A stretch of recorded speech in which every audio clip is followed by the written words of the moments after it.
За най-добрата 11-торка.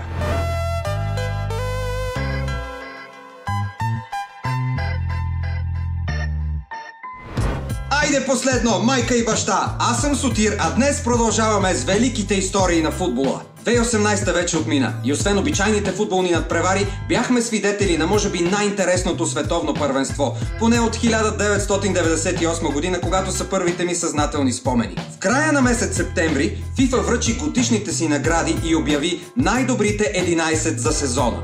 Нека видим в детайли кои са тези играчи и дали няма по-заслужили от тях на отделните позиции. Отдолу в коментарите нека всеки един от вас да напише своята титулярна 11-торка за годината, като използва хаштаг Моите 11. И така, да започваме! Вратар Давид де Хея. Знаете, че ако на вратата няма сигурен и стабилен страж, то напрежението върху цялата отбрана е много по-голямо. Вратаря на Манчестър Юнайтед и Испания Давид де Хея е гаранция за стабилност, но точно тази година не бе от най-добрите за него. Определено на клубно ниво нещата стоят по-добре за испанеца. С червените дяволи той завърши втори в английското първенство и спечели Лига Европа. На световното първенство в Русия де Хея, както и целият отбор на Испания, бяха доста под обичайното ниво. Основната причина за това представяне беше големия скандал, в който Хулиан Лопетеги бе заменен непосредствено преди началото на Мондиала от Фернандо Иеро. Де Хея направи доста индивидуални грешки още в груповата фаза, които не бяха подминати от испанските фенове. В интернет се появиха данни от анкета, в която близо 50% от гласувалите искат да видят на вратата на Лафория Кепа Арисабалага. Въпреки това, де Хея неведнъж е доказвал световната си класа и определено заслужава да бъде признат като един от най-добрите, но може би не точно в този му сезон. Тук идва и моето предложение за вратар, заслужил повече мястото в тази 11-торка. Това е Тибо Куртуа, който направи много силно световно първенство с отбора на Белгия и блестеше с индивидуални изяви от началото до самия край на Мондиала. Десен защитник Дани Алвеш.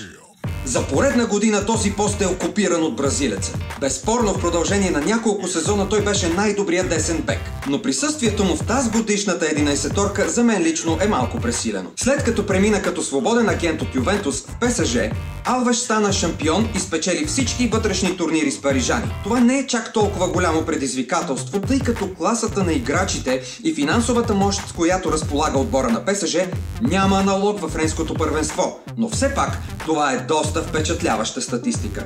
Спокойно можем да кажем, че в хода на сезона Дани Алвеш не беше твърд титуляр. Много често съотборника му в ПСЖ Тома Мюние беше предпочитан пред бразилеца. Най-големият проблем за защитника дойде в края на кампанията, когато след контузия в коляното стана ясно, че той ще пропусне световните финали в Русия. Като теглим чертата, поне според мен има играчи, които заслужават повече тази позиция в идеалния отбор на FIFA. И един от тях е Бенжамен Павар. По принцип, Павар е централен защитник, но това изобщо не си личи, когато наблюдаваме играта на французина. Напротив, той бе една от най-приятните изненади на Мондиала. Игра във всички важни мачове и стана световен шампион с петлите. Шиме Варсалко, Тома Мюние и Дани Карвахал също са футболисти, които заслужават това място. Ако имате други предложения, напишете ги в коментарите, ще се радвам да ги видя. Централни защитници Серхио Рамос и Рафаел Варан. Ето тук вече мисля, че няма никакво съмнение дали има по-добро предложение за двойка централни защитници. Съотборниците в Реал Мадрид Рамос и Варан спечелиха за трети пореден път Шампионската лига. На финала белия балет победи с 3-1 изключително силно представилия се през годината отбор на Ливърпул. Освен това, Варан стигна до световната титла в Русия и изпрати най-силната година в своята кариера до момента. Серхио Рамос нямаше същия успех на национално ниво. По-рано, когато говорихме за Давид де Хея, стана дума за провала на Испания. Да припомним нещо много важно. Освен трите поредни триумфа в Шампионската лига, Серхио Рамос е част от ядрото испански футболисти, завоювали 3 големи шампионски титли. Световното първенство през 2010 в Южна Африка и двата поредни европейски върха през 2008 и 2012. Ляв защитник Марсело. Както в случая с Дани Алвеш, Марсело е друг бразилец, който не пуска кокала за поредна година. Подобно на Варан и Рамос, той също спечели за трети пореден път Шампионската лига и бе част от ядрото на Реал в последните 10 години. След като легендата Роберто Карлош напусна белия балет през 2007, Марсело е повече от достоен заместник на тази позиция. За негово съжаление, националният отбор на Бразилия не успя да стигне до световната титла. На четвъртфинала срещу Белгия те загубиха с 2-1 и това беше краят на мечтите на Селесао. Въпреки това, третата поредна шампионска лига и великолепното представяне през сезона заслужено пращат Марсело в отбора на годината. Като друг вариант за тази позиция бих сложил Люка Ернандес. Подобно на Павар, той изигра великолепно световно първенство. Известен повече като централен защитник, той бе преквалифициран от Дидие Дешан на лявото крило и се справи повече от блестящо. Централни халфове: Лука Модрич и Нголо Канте. Както при централните защитници Варан и Рамос, и тук, в центъра на терена, Модрич и Канте за мен са безапелационния избор. Няма как в идеалния отбор да не присъства името на носителя на златната топка Лука Модрич. Освен че спечели най-големия индивидуален приз, той изведе с капитанската лента отбора на Хърватия до финала на световното първенство. Да, хърватите загубиха, но Модрич беше най-добрият играч на Мондиала. Това не е всичко. Знаете, че Модрич също спечели Шампионската лига с Реал. И това е поредния връх, който достигна през тази година. До него гордо застава световния шампион Нголо Канте. Само за 3 години той извървя пътя от средното ниво във френския футбол до световния връх. Всичко за него започна след трансфера му в Лестър и шампионската титла в Англия, спечелена с лисиците през 2016 година. Това беше магическия сезон на отбора, воден от Клаудио Раниери. Последва трансфер в Челси, където в същата година отново стана шампион на Англия, а година по-късно спечели и купата на футболната асоциация. Черешката на тортата беше световната титла в Русия, с която довърши кратката си, но изпълнена с много събития приказка. Канте се превърна в символ на дефанзивния халф. Също така е много обичан от феновете по света заради скромността, която притежава. Лично аз в тези две позиции не бих променил абсолютно нищо. Ами вие? Ляво крило: Еден Азар. Белгия може да се гордее, че притежава един от най-добрите играчи в момента. С клубния си отбор Челси през този сезон той спечели само купата на Англия.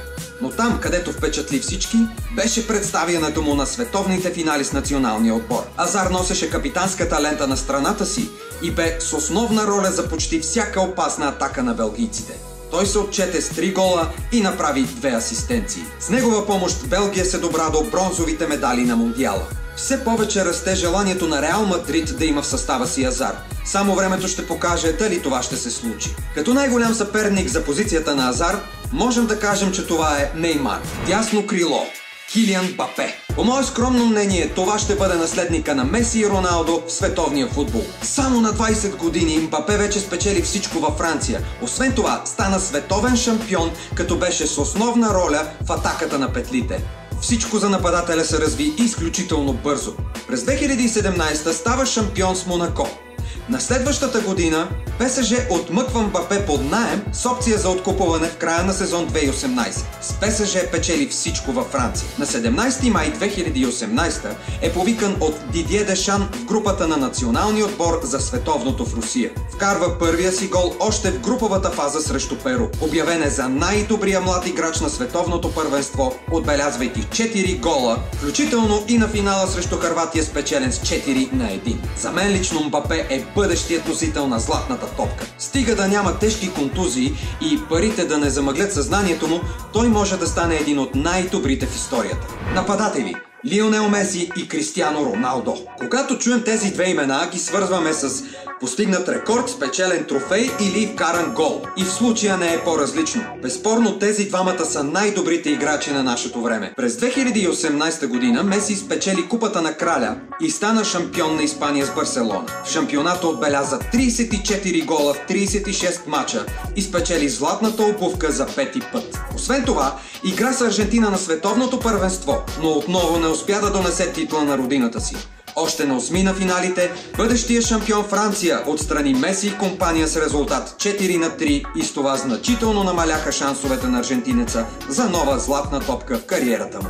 Най-големият му съперник в индивидуален план, Кристиано Роналдо, успя да спечели за трети пореден път Шампионската лига, като вкара впечатляващите 15 гола в турнира. На световните финали европейския шампион с Португалия не успя да стигне много по-далеч от своя колега Меси. Мореплавателите, подобно на Аржентина, бяха елиминирани на осмина финалите от отбора на Уругвай след загуба с 2-1. Вариантите за техните места са няколко, но на преден план изпъкват имената на Хари Кейн и Антуан Гризман.